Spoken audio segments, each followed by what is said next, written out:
The 4 decades of rock on 106.1 Rock Radio. All this week, the 90s. Grunge gets rid of glam, the boys from Burnage make it big, and the biggest band in the world was the Rolling Stones. Again. Today, the Motors. What about fantastic, beautiful motor cars in the 90s? Or did we all start feeling guilty about our carbon footprint? And we didn't really, did it? There was a huge revival in supercar manufacturer. Yeah, there was. Yeah, supercars came back. I mean, and the thing is, if you look back now, you can buy sort of fantastic things like BMW M3s and M5s for like hatchback money. And these were sort of dream cars in their day. These were packed with state-of-the-art track technology that they'd learned from touring car racing or whatever.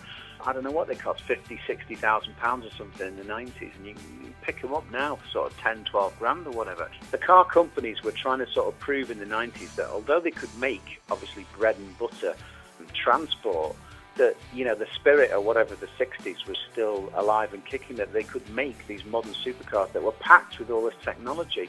At the start of the 90s, you've got everyday cars that are still using things like carburetors, you know, ancient pre-World War II technology, you know. But by the end of the 90s, you've got hardly any that are not using fuel injection with a microprocessor, ECU chip monitoring everything in that car, the airflow, the brake pad wear, you name it. You had all this like revolution in car electronics that went on that decade, and BMW and Mercedes, and you had Honda, Subaru, you had all these companies demonstrating that technology, showcasing it in some mind-blowing cars. And who would have thought it? Ordinary British people went out and paid their own money for Alfa Romeos. Yeah, astonishing, I have to admit, to still owning a 156. I think the 156 is still the most popular, the most registered Alfa Romeo in the UK, yeah. Saved the brand, although the 166 is a beautiful car from that era as well. The Italians, I mean, to a lesser extent Fiat, they managed to shake off that terrible reputation for rust. They actually did something about it in the 90s and built their cars with a little bit more durability.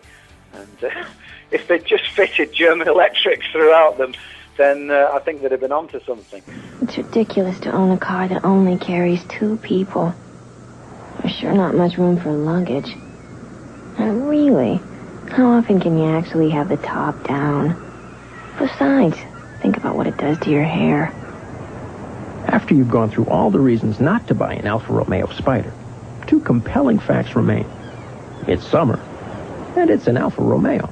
We saw the kind of joke brands disappear. They either disappeared like Lada or like Skoda. They became thoroughly respectable in a very short period of time. There were all sorts of little brands, Dacia, you know, and Yugo.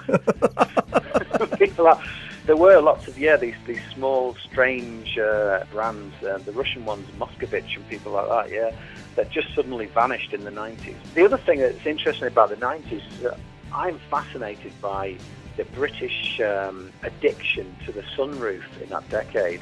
In the 90s, almost every car that was sold in Britain had this huge lump of glass stuck in the roof of the car that went backwards like some kind of Thunderbird 2 thing, very, very slowly. And you ended up cooking because you bought an ordinary car, like a Toyota Corolla or a Cavalier, whatever. It didn't have aircon, but you had this huge sunroof. So as you drove around in it in the summer, you absolutely roasted. But it was one of those must-have features, I think, of 90s British motoring.